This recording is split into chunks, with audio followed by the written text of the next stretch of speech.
You're listening to Sudbury News Talk. I want to show you something. Stand by. On the morning shift. Anything could happen. Sudbury News Talk on the morning shift.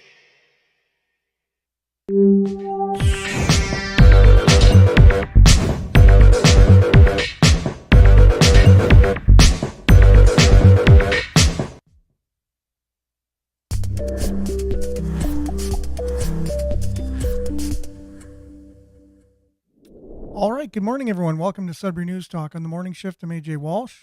Glad to be here with you. Thankful that you're with us. It is Friday, January the 19th, 2024. It's the last day of the week, and we're heading into a weekend, and it's a cold one. We'll get into the weather in just a moment and how cold it is. I'm trying to get the satellite to be as current as possible, but it looks like the latest satellite I'm able to get thus far. Oh, there we go. Okay, we're going to get it here. It's going to be right. But get the latest satellites. That way we can see kind of what it looks like currently. 3:30 a.m. That's the closest I can get anyway. So we'll have weather coming up. We're live at CKLU 96.7 FM, cklu.ca. Click on the Radio Player Canada app to stream us. Download it and take us with you and listen to us anywhere, anytime on your favorite device. We're live streaming at facebook.com/Sudbury News, youtube.com/Sudbury News. If you're not able to catch the show, then you can catch it later at Facebook or youtube.com/Sudbury News, either one. Still, so far, it's a miracle. It is what it is.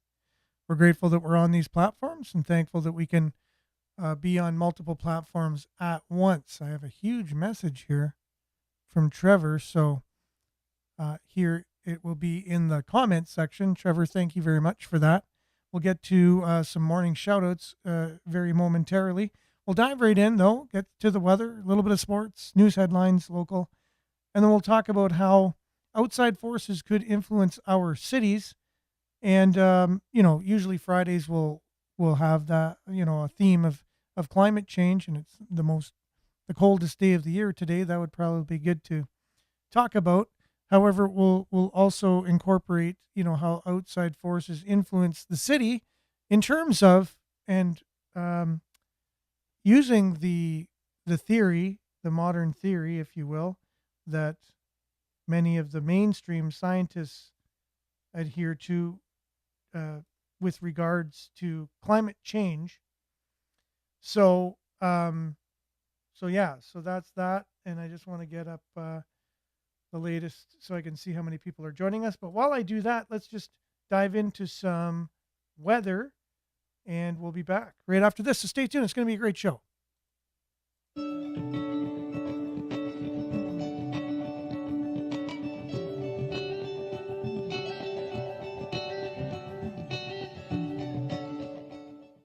Oh, you have to love technology. You just have to love it. When you want it to work, it takes a long time. And when you don't want it to work, it works really fast. But anyways, it is what it is. Today's weather is brought to you, as usual, by sudburyweather.ca.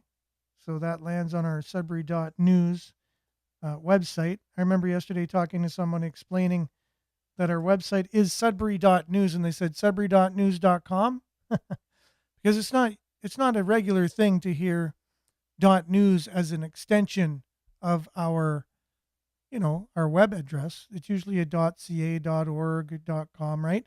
But .news is the extension. So it's sudbury.news. It's that simple, and that's how you can find it. And it's a news aggregator. All local news aggregates in one convenient location. And we also have a weather tab, if you will. Anyways, minus 26 degrees currently. It feels like minus 34. That's Celsius. It's very cold. So I hope you were able to plug in your car if you don't have a garage. If you need to go somewhere this morning with your car, because it's definitely needed. I needed to last night. Cold drive into work. It's, let's see what it's going to be like for the rest of the day. Sunny. Oh, but then increased cloudiness in the morning. Wind will be 20 kilometers in the morning, high of minus 17. With the wind chill, it will feel like minus 34 right now, and minus 24 this afternoon. So it's not going to get much less cold, if you will. Tonight, partly cloudy, 30% chance of flurries before morning. Wind becoming north, 20 kilometers late in the evening. The low will be minus 22 with the wind chill will feel like minus 24 in the evening and minus 33 overnight. So it's the same as we had last night, tonight. Saturday, a mix of sun and cloud. As the forecast said previously, it would be all sun, no clouds. And I said, more than likely that will not happen. And I was right, because it's very rare to see a complete sunny day anymore. Must be climate change, I would think. I think climate change causes jets to fly over and leave their trails, there, and then multiple ones, and then it just makes a big cloudy day. I think that's climate change is causing that, and we need to look into that. So Saturday, a mix of sun and cloud, 30% chance of flurries in the morning and early in the afternoon. Wind north, 20 kilometers, becoming light in the afternoon, high of minus 13. Wind chill, minus 29 in the morning and minus 19 in the afternoon. Risk of frostbite. So make sure to put gloves on, ear things, toque or a hat, and a hood if you can. Dress in layers, all these types of things. So Saturday, a 30% chance of flurries. Used to look like sun. There was 3 days of sun. Now look, 30% chance of flurries, minus 13, minus 6 and cloudy on Sunday. 40% chance of flurries on Monday with a high of minus 4. 60% chance of flurries on Tuesday, high of minus 4. Now 0. So you're feeling the cold right now. It'll be 0 is forecast, and flurries. 40% chance of flurries on Wednesday, 60% chance of flurries, high of minus 1. So it's cold for now, but it's gonna warm up in the next few days. Look at your satellite, mostly clear. So it's hard to say why it would be any clouds, but yeah. Back in the day, you'd have some days where there wouldn't even be a cloud in this picture whatsoever, and there'd be days of it, of just no clouds. Then you'd have clouds some days, but we would at least get some days with no clouds. So pay attention of how many days you're going to see this year. Mark them on your calendar of absolutely no clouds in a day. And then ask yourself, why is that? All right. But anyways, that's it. And we'll be back with some sports right after this. That's your Sudbury weather, brought to you by sudburyweather.ca.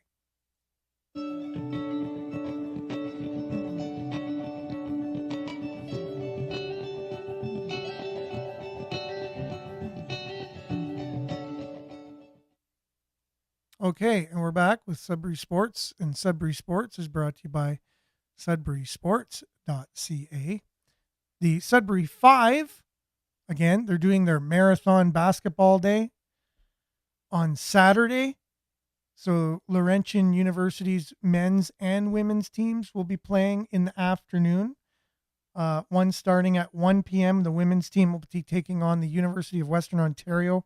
Then at 3, the men's team will be taking on Western. And then the 5 hit the court at 7, taking on the Montreal Tundra for a basically a rematch of last week's. I think they lost against them last week. The last game they played anyways against them. The 5 are very excited for this opportunity to put this on for Sudbury. That's Coach Logan Stutz. He's the general manager as well. And working with Laurentian has been great. And these 3 games are going to be a tremendous opportunity for the community to come together over basketball.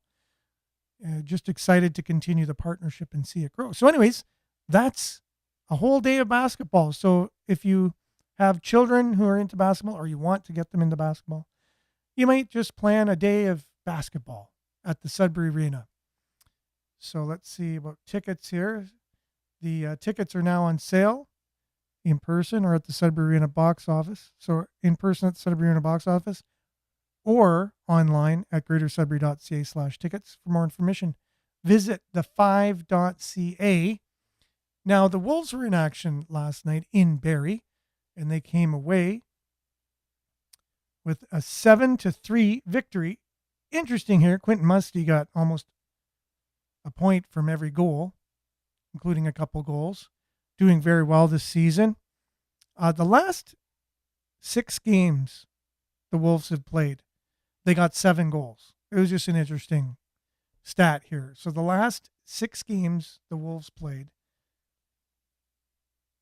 Wait, the last was 1, 2, 3, 4, 5, 6 games. 5 of them, 1, 2, 3, 4, 5 of them were 7-goal games. They got 7 goals. Now, they didn't win all of them. They won all but one. They lost 11-7 against Windsor previous to this game. Now, they're going to be in action tonight at the Sudbury Arena against the Erie Otters. Puck drop at 7:05. And then they take on the Barrie Colts again, the team they won against last night, 7-3 in Barrie. They're going to be facing them here in Sudbury. It's on Undy Sunday. So you're wondering what Undy Sunday is. Friday's game is sponsored by Bell Let's Talk, who will be partnering with the Wolves to bring awareness to the stigma around mental health. Bell will be on hand with gifts and giveaways for lucky fans, and the first 1,000 fans will get a Bell Let's Talk toque. Speaking of toques to keep us warm, they'll be giving them away. 1,000 fans will get one. So that's Friday's game. Now, tickets are very limited for Friday's game, and there's only single game tickets left with standing room available. So we're starting to pack the barn, at least on Fridays. Most games are packed these days. Sellouts. Lions Club will also be on hand there, taking part in a airplane toss during the second intermission, and a chance to win $500 fire pit from City Welding. And then on Sunday, it's the ever Undy Sunday in Sudbury. The Wolves partnered with Sudbury Outreach Support to collect new undergarments. So they're collecting donations of undergarments to help those in need. Fans are encouraged to bring a new packaged undergarment donations, not used. So please don't bring your used underwear. We're encouraged, well, I guess you can, but we're encouraged to bring new and packaged undergarments if possible. Toss them on the ice supporting the SOS initiatives. Wolves will also be selling undies during the game to fans to toss during the intermission. So that's interesting. Like the idea of that. So make sure to get out prior to Friday's game. So, okay, we got that already. And tickets on sale as usual, greatersudbury.ca/tickets or at the Sudbury Arena box office. Again, very limited tickets remaining. Friday's game, only single tickets in standing room. So make sure to get those tickets. They are in demand. That's your Sudbury Sports, brought to you by sudburysports.ca. Back with news headlines local, a little deep dive into how our local municipalities are influenced from outside sources and what outside sources are influencing us. And that's our next conversation for Councillor Mike Parent when he comes on. So if he's listening today, maybe he can take a few notes and come with some explanations to the next show. We'll be back with more right after this.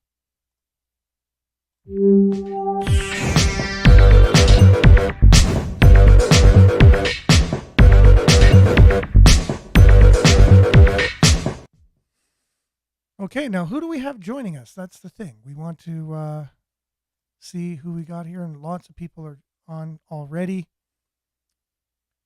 So again, as usual, thank you very much, Trevor. Always sharing really pertinent information, valuable information that for those that are interested.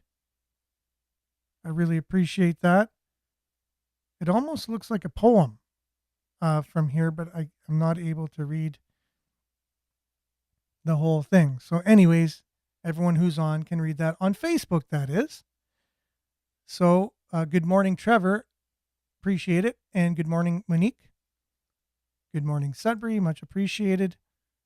And Denise on YouTube. Blessings from Espanola. and Denise on Facebook, sharing the YouTube link. So that way, those who prefer to watch it on YouTube, because you watch it on your smart TV, right? You can't watch the Facebook Live on a smart TV, but you can watch it on YouTube. Good morning from Marianne. Happy Friday from Barry. Liked and shared as usual. Much appreciated. And Michael, good morning. Good morning, everyone. Good morning, Michael. And Dennis from Sudbury, but living in London. I hope you're having a good morning, Dennis. And very, very highly paid mistakes. Grr. Okay, not sure. Maybe I was explaining something earlier, or maybe that's from Trevor's post there. Much appreciated. Janice, good morning. Belinda, good morning. Hang on a second. Actually, I bit the bullet here and got some glasses that actually magnify things. Whoa, look at that. I can't believe it. I can actually see. Good morning. Coercion merely captures man. Freedom will captivate him. That's Belinda. Coercion merely captures man. Freedom will captivate him. Very great. And Chris, good morning, ladies and gents. Thanks for being on. And Michelle, good morning, Chris. Okay. You guys are saying good morning to each other. It's great. Awesome. It's just I don't have the ability to control all the comments come up here, even when there's conversations going on. So I really appreciate that. Good morning, Aaron from Sudbury. Much appreciated. So Belinda says, I read that Ford and GM are abandoning the EV line due to lack of sales. Yes, I heard that as well. Massive layoffs. Hertz Rental is also abandoning the EV line. Too costly to maintain. That is true. Maybe we'll have a little bit on that in a second here. Jerome, good morning. Critical thinking. Sudbury News followers, get out there and embrace the cold. It's good for you. Yes, don't hide away inside. Marianne, no one can blame them. Would be at least, so about the EV vehicles, no one can blame them. Would be the last vehicle I would own. And they're just not practical. Good morning, everyone, from Denise. Debbie, good morning. Marianne, good morning. Okay, there's a couple people talking to each other, I think, here. And Liette, good morning from Collingwood. I might be playing a video, Liette, that you sent to me recently, so on today's show. Leandre, trust me, you do not need to know accident reports, but we need speed cameras. Spoken like a real politician, Mike Perrant, I think not. Okay. We don't need accident reports, but we need speed cameras. Okay, appreciate that. So that's something that you took away as a critique from our interview with Mike the other day. Much appreciated. Michelle, join us for a 2-year convoy anniversary, Saturday the 20th across from Bell Park, food, music, etc. Free event. North Bay meets Sudbury, 12, I think that's noon. So there you go there. Cameras for surveillance and anything are more for surveillance than anything. Cameras are more for surveillance than anything. Well, possibly in the future, right? They'll just be kind of tapped into all the other cameras as we have a surveillance state. China's the model, as was said by my professor in university, right? Yes, great morning. Thank you. In Southern Ontario, it's cold out here. Not as cold as here, though. I'm sure of it. Big money, Monique says. We all know Barney's free food. I think that's in Little Current. Now we have people who can afford to fly south, standing in line for free food. How sick of a Canadian to take from the poor and then go south. Okay, so that's probably to the comments made earlier too by Trevor. I'm thinking. I was just know we wouldn't have the time to go through that, but everyone's more than welcome to read those, and thank you very much. Keep your comments coming. We really appreciate it. So here this morning, a couple local news headlines from Sudbury.news. I really appreciate the Sudbury.com stories to start your day segment. And I don't need to click on it because I already have it here. So headlines from Sudbury.com. City pledges $89.5 thousand to help create downtown events venue. Now, this is an events venue that already had a soft launch. We've already seen this. With another $30,000 in grants approved this week, the city has pledged $89,489 to help Dan Guimet and Leanna Bacon create the Knox Hall Events venue downtown. Last October, the initial round of almost $60,000 in community improvement plan grants were approved, which was chased shortly after by the venue's grand opening. Although extensive renovations had taken place to that time, owners Dan Guimet and Leanna Bacon clarified it was a soft opening with more work to come. The additional $30,000 in municipal grants will go towards the building's second phase. Okay, so they talk altogether, the total cost estimates are about $610,000. You can read more about that on Sudbury.com. Truckers have a concern about the road was shut down, I think, from Batchewana Bay all the way to Wawa a few days ago because of the weather. Truck drivers have identified unsafe passing by other vehicles, lack of rest areas. Oh, so this is a whole other story altogether. And poor training as key issues impacting safety on highways 11 and 17 in Northern Ontario. Nearly 700 respondents to a survey conducted in Ontario Trucking Association also listed a lack of safe passing areas for trucks and unsafe trucking fleets among their top 5 concerns. The OTA launched a survey last fall saying it was hearing an increasing number of complaints from drivers, fleet operators, and others about highway safety, particularly in the north. I would agree. There's a lot of things we can do with our highways. Hopefully, at some point, we can have 4 lanes would be preferable for safety, right? It's just that they're 2 lanes. So sad news, a body of a man was found, 49 years old, in an alleyway on Frood Road. The 49-year-old man was found deceased in an alleyway on Frood Road on Wednesday afternoon, prompting a police investigation into a suspected sudden death. Police were dispatched to the area shortly before 3 p.m. after community members came across someone they believed to be deceased in the alleyway.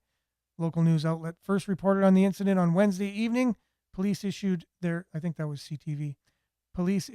first public message regarding the incident through Facebook approximately 10:30 a.m. on Thursday. A media release was sent by email several minutes later. Sudbury.com emailed and left a phone message with police spokesperson Caitlin Dunn seeking additional information prior to them issuing their Facebook post, but she did not respond. So no more news on who that was, why they were deceased, or any other information on that at the moment. This is interesting here. There was an old volunteer fire rescue boat that was on auction online on the government auction site. It's now back in Ward 7 after being pulled from the online auction.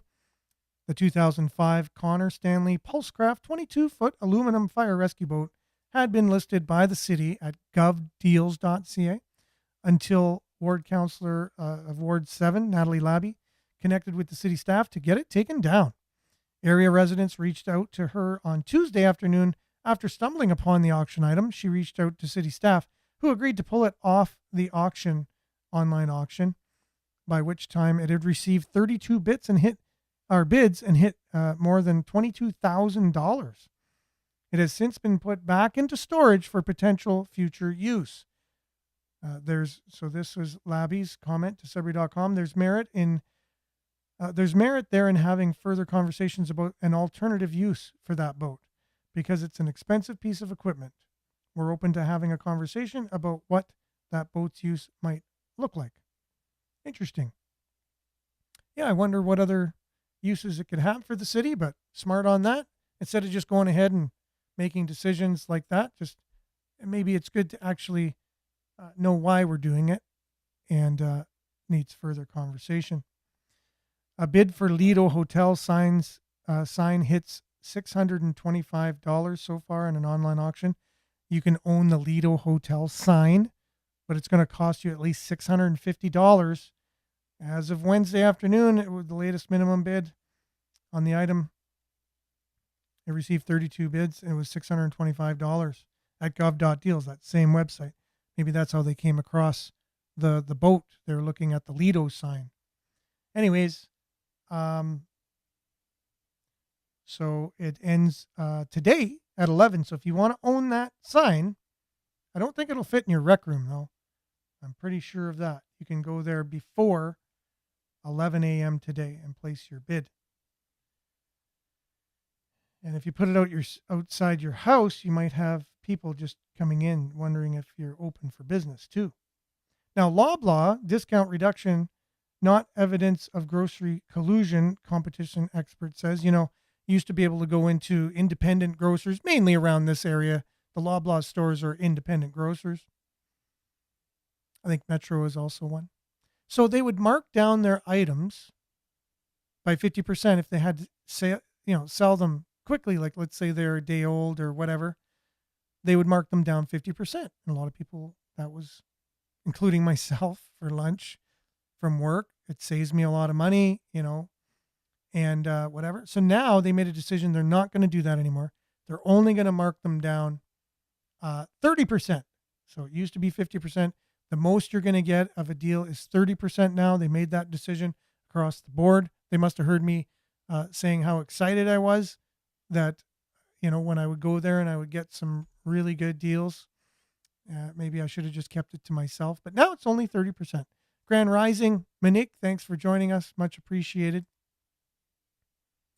So, young Sudbury singers holding winter registration. So if you got a voice and you are between grade 2 to 12, you can visit Sudbury.com. They have the story there of how you can become one of young Sudbury singers. All right. And I think that's, there's a media shower. Gamma Ursae Minorid meteor shower. Lisa Layton shared photos of the fireball meteor lighting up the sky over Elliott Lake Wednesday as part of a meteor shower that continues yesterday. So that's already over. We had a meteor shower, everyone. So it's old news already. And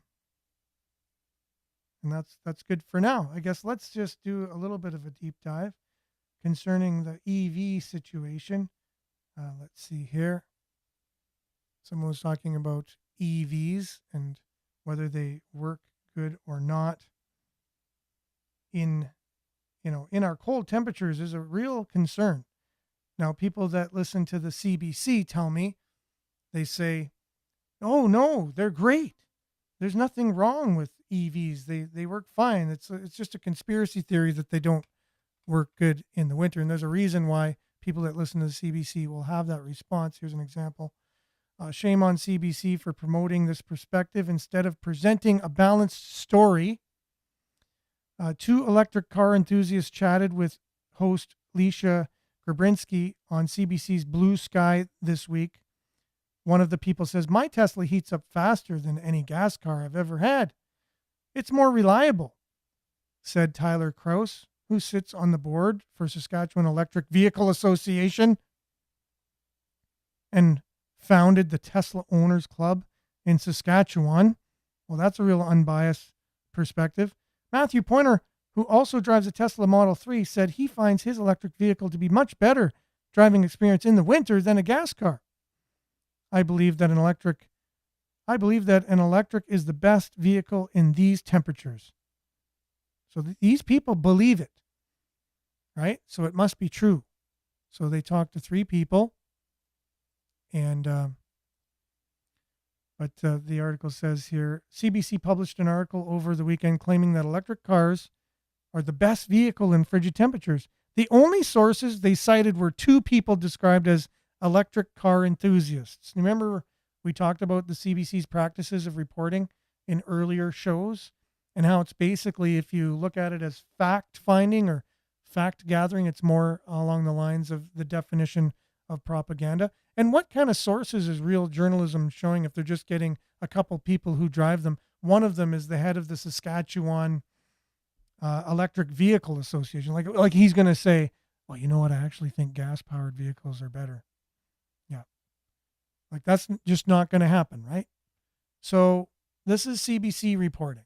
This is what your tax dollars go to for CBC. That's the kind of reporting they do. The sources are three people, and that they're owners of, or they're in some association to do with electric vehicles. Very unbiased, if you ask me. Okay. So we had this the other day. BC government plans to offer safe fentanyl for minors and adults. And this could be coming to a theater near us, a city near us, right? Because of the whole idea of safe injection and all that. Well, there's another article done by a fellow by the name of Corey Morgan. I believe I've seen him working with the Western Standard. I can't be exact, but here it is. He's writing for the Epic Times, and says addiction treatment first and housing second is a more sustainable approach to solving homelessness. So this is a problem in our city, and we talked about this with Mike Perron. He said he has an initiative to abolish poverty in the city, or at least homelessness, by 2030. Well, the city of Edmonton removed some troublesome tent encampments, and the reaction from activists was outrage and predictable and misguided. Every city in Canada is trying to cope with the growing and increasing dangerous homeless encampments, and they're in a difficult position as citizens and businesses demand the removal of encampments, while activists accuse the cities of being heartless when they do, right? So again, activists, they're very active in our society, and they have influence, and they actually drive change. So in our city, we have the same problem. So this is not Sudbury centric. Every city in Canada, larger cities, are experiencing the same problem. In a tent encampment in Calgary last December, several guns were found, along with hundreds of grams of fentanyl and methamphetamines. Edmonton police found that gangs controlling many of the camps, fires, overdoses, and assaults have become an epidemic in homeless camps, and residents of the camps often spread out to commit robberies in surrounding areas. Even police officers aren't safe, as RCMP officer was stabbed to death in a homeless camp in Burnaby. We can't pretend any longer that homeless camps are sustainable, harmless, or safe. They must be dismantled for safety of those within the encampments as well as citizens who live near them. There is no panacea. It's complicated and deeply rooted. If cities hope to address the issue, there's one thing they must do first, and that is face reality. Activists and many city politicians try to blame the encampment problems on lack of affordable housing. See, we're having the same issue here, right? Affordable housing is a challenge that needs to be addressed nationwide. We can't pretend that that's the reason most of the people who are residing in tent encampments are doing so, though. Most of the denizens of encampments suffer from addictions and mental health issues, until reality is faced, efforts to solve this issue will continue to fail. The new trend of housing first being pushed by activists is just naive and doomed to failure, as the addiction enablement trend, we talk about at length on this show, enabling addicts, of giving free drugs to addicts has been. It denies the harsh realities of addiction and operates under the misconception that addicts can lead functional lives if only they were provided with housing and more drugs. Most cities have available shelter space and programs to help people get on their feet, and if they find themselves inadvertently homeless. But the people in the homeless encampments usually won't go to these because they aren't allowed to consume their drugs of choice within them. So an activist with an organization called Forecast, which helps those struggling with addiction and homelessness, said, Housing First believes that everyone has the right to be safe. Everyone has the right to safe, affordable housing without need to earn housing. If there are rules or expectations related to substance use, it becomes a barrier to housing for many. Forecast was involved with the Housing First experiment in Kawartha Lakes, Ontario, which turned out to be a disaster. Housing was provided to addicts with no questions asked. The facility quickly became a drug den, plagued with overdoses and property damage. Nanaimo, BC had a similar experience with a complex created for Housing First as fires, overdoses, and crime quickly spiraled out of control. The advocates for Housing First approach have it backward. People aren't addicted because they're homeless. They're homeless because they're addicted. And it seems like common sense, but logic is somehow lost on many advocates. If the underlying addiction is not first treated, the addict won't be fit for any kind of long-term housing. We can't let the homeless encampments continue to grow, and we can't put the addicts displaced from them into conventional shelters. A fair question asked when the camps are torn down is, where will the occupants of the camps go? If addicts are constantly tossed into the streets, we will see more deaths among them from exposure. Desperate addicts may break into homes and businesses to escape the cold, which brings about new dangers and citizens and addicts alike. Cities need to examine ways to create a temporary safe housing for displaced addicts, whether it's in facilities built for that purpose or the literal secured warehouse spaces. There needs to be a heated option in winter when the camps are removed, like Anik was talking about. She was involved in an initiative where they had a place. It was warm, and it didn't have any, major barriers to people coming in. They were nice to them. They treated them with respect.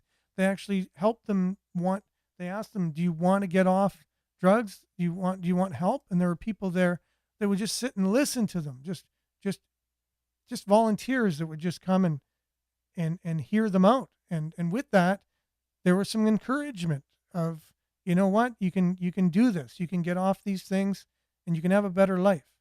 But the city, it shut it down. And we're not sure 100% why. Obviously, you can always use safety concerns as a reason and permits and all that stuff. But yeah, we need something along those lines, right? So the cities need to examine ways to create temporary safe housing when there's displaced addicts, whether it's in its facilities built for that purpose or in literal secured warehouse spaces. Exactly. So yes, packing a bunch of addicts into a warehouse isn't ideal. There surely would be disorder, overdoses, and some crime that's already happening in the encampments as well. It spills out into neighborhoods with citizens who don't deserve to have to deal with something like that. In facilities designed for it, the disorder can be contained and harm mitigated. Addicts aren't in their right minds. Is that true or not? Like if you're on crystal meth or you're on fentanyl, are you in your right mind, right? So they're not. It's not a judgment. Nobody is looking down on somebody because they're consuming a narcotic, a harmful, addictive narcotic. But we can face reality and realize that they are possibly and actually undoubtedly not in their right mind, not in their mind that they would be in if they weren't on drugs, right? We know that. That's not a judgment. That's a fact, right? So they're not in their right minds and they aren't harmless. They need help. And as a society, we should provide it. That help must be tempered with that help must be tempered with a dose of realism, however. We can't keep pretending addicts just need a new home or a job. They need containment for the sake of public safety, and they need treatment. Only then will long-term housing options become viable. Addiction treatment first, housing second. So the views on that article that I just read were the opinions of the author, Corey Morgan, and not necessarily even reflect the views of the Epoch Times. See, that's why I appreciate the Epoch Times. They'll allow an author, an independent journalist, to do an article and leave it up to the person who is reading to make up their minds for themselves. what they get out of that. Like real journalism, like journalism possibly used to be, right? So speaking of cities, here's a city councilor speaking to the city of Aurora, maybe talking about maybe why some of these things are happening in our cities, and and it could be from outside sources. Let's look what our cities have been doing recently in the last 30 years or so with organizations like the UN. Right, the UN is actually in our cities, signing documents with city leaders and things that goals that they have wanting to achieve. Our cities have been signing on with them and their goals. And so, anyways, this gentleman speaking to the Aurora City Council, let's just ask ourselves, could any of this be true in our own city, right? Good evening. Restructuring of Canadian mayors and municipalities under the auspices of the United Nations began in 1992. PM Mulrooney signed Canada onto UN Agenda 21. Canada thus became a UN member nation state. 178 countries signed on, lured by the promise of big money to go green.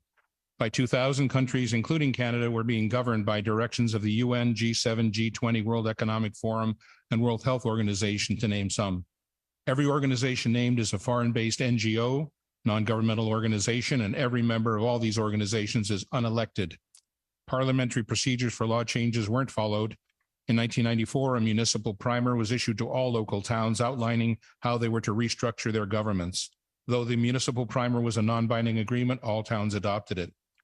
Our public officials, the mayor and councillors of that day, were partnered with a private corporation, the Corporation of the Town of Aurora, who appointed a chief administrative officer who helped implement the global agenda instead of a local one. The International Council on Local and Environmental Issues, ICLEI, became the main source of consultation to push and fund the global agenda.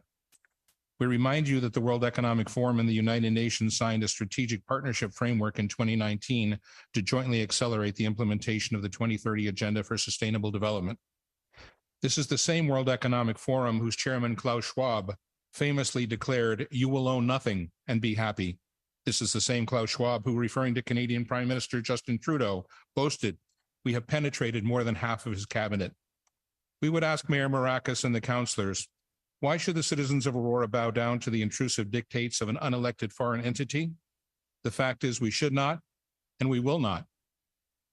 What, you ask, does any of this have to do with 15-minute smart cities? Absolutely everything. SMART, S for surveillance, M for monitoring, A for analysis, R for reporting, and T for technology. Technology News editor Patrick Wood, 50 years of experience and expertise on technocracy, wrote, "The 15-minute city is a cover for data collection bonanza for technocrats who design and operate them. Cities designed for maximum efficiency always reveal technocrat thinking that efficiency itself is the goal. Maximum surveillance allows for maximum control to achieve even more efficiency." At its very root, this mechanistic thinking is anti-human. The 15-minute city narrative seeks to fool you in the guise of saving the planet, keeping you safe, and delivering convenience. It's actually the gateway to digital IDs and CBDC, central bank digital currencies. CBDCs allow bankers and/or governments to freeze your bank account because you happen to peacefully and lawfully protest and express your disagreement with government policy. Anyone remember the truckers' convoy in Ottawa, February 22, when the government of Canada invoked the Emergencies Act and froze the private bank accounts of law-abiding citizens? 15-minute cities are wolves in sheep's clothing. Don't believe the countless stories spewing forth from the 24/7 basis from the elitist captured mainstream media, all claiming to have your best interests at heart. We have been burned too many times. In reality, 24/7 surveillance through the Internet of Things inside your home, 5G and LED streetlights outside, monitoring and tracking and recording everything. Implementation of exclusion zones and geofencing to restrict movement and travel. Ability to control behaviors through military-directed energy technologies. Property and car ownership to be outlawed. Evictions from farms and rural areas to gather people into cities. Digital passports being promulgated by the UN, World Economic Forum, and the World Health Organization are in the final stages of planning and implementation. They are tied to social credit score, which is determined by compliance to government directives. These passports control all access and all aspects of life. Digital currency is being implemented to end cash and monitor all your spending. Your digital currency will be turned off or on depending on your compliance score. UBI Universal Basic Income is a state-controlled allowance forcing compliance by restricting access to food, money, services, and education. All of the above will enable climate lockdowns to be implemented easily, arbitrarily, and indefinitely. The real agenda of 15-minute smart cities is to monitor and control everyone and everything. In summary, in the coming days, Council will receive an electronic info packet which will contain the text of this delegation and other items. We, the citizens of Aurora, wish to enter into a meaningful, respectful dialogue with our elected members of Council on this complex, important issue. A key framework of that dialogue is a list of questions posed to Council. Can Council explicitly guarantee that citizens will be remained free to travel as is their right under the Charter of Rights and Freedoms? Can Council guarantee not to restrict access to essential services, medical care, bank accounts, government pensions, utilities? Most importantly, we, the citizens of Aurora, need to have the conversation with Council about exiting their non-binding agreement with the private for-profit entity known as the Corporation of the Town of Aurora. We need to turn back the page to a simpler time when open, transparent municipal government serving its citizens and working in their best interests ruled the day. We are your equal partners on this journey. Thank you.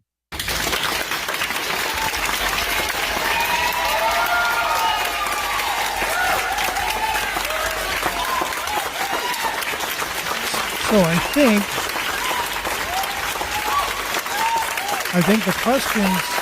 the questions that he posed at the end there, sorry for the speaking over the loud volume there, but anyways, the questions he posed maybe are the same ones we can pose to our own city council, right? To see if this happened in Aurora, could it have happened here, or and to what extent, right? So we need to find these things out as citizens, and it needs to be transparent. If we do have agreements with unelected officials and NGOs and organizations, global organizations, the citizens should be aware of it, and it needs to be explained to us the benefits of it. And those same questions that were asked of that city council, we need to ask ours too, and have an open dialogue with our citizens, right? Because it's our city, we all live here. We all want to know what's going on, what we can look forward to, what's going into our governance and the future plans of the city and why they're there and how they're going to benefit us, right? It's pretty straightforward.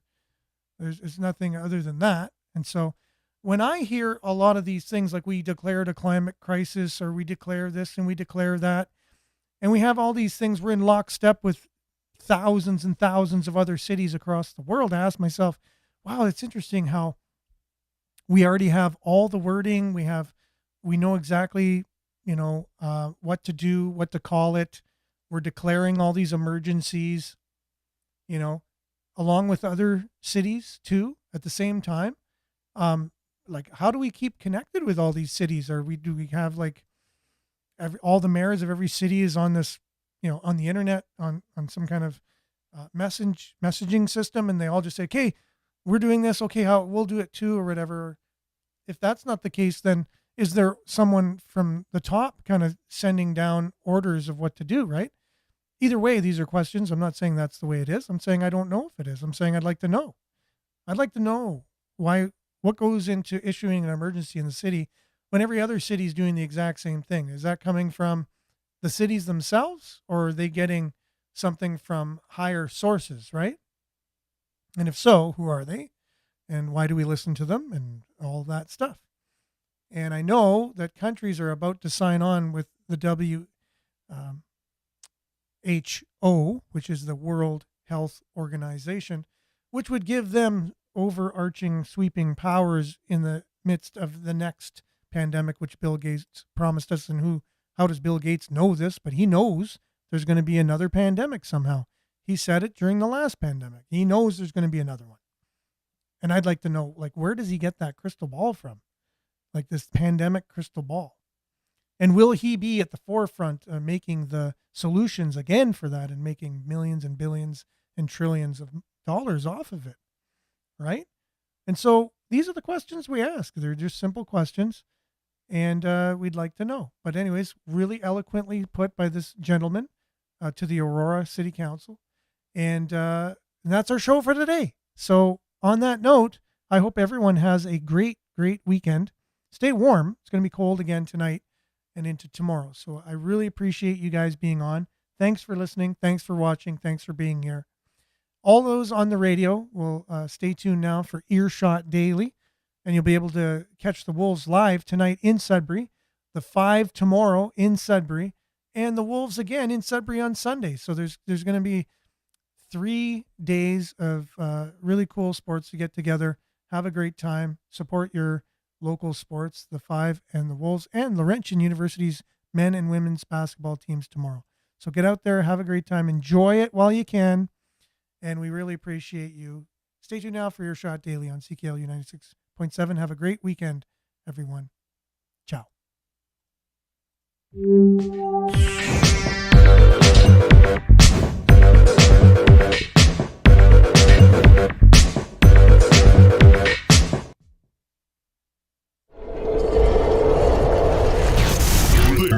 This is Sudbury News Talk on the morning shift.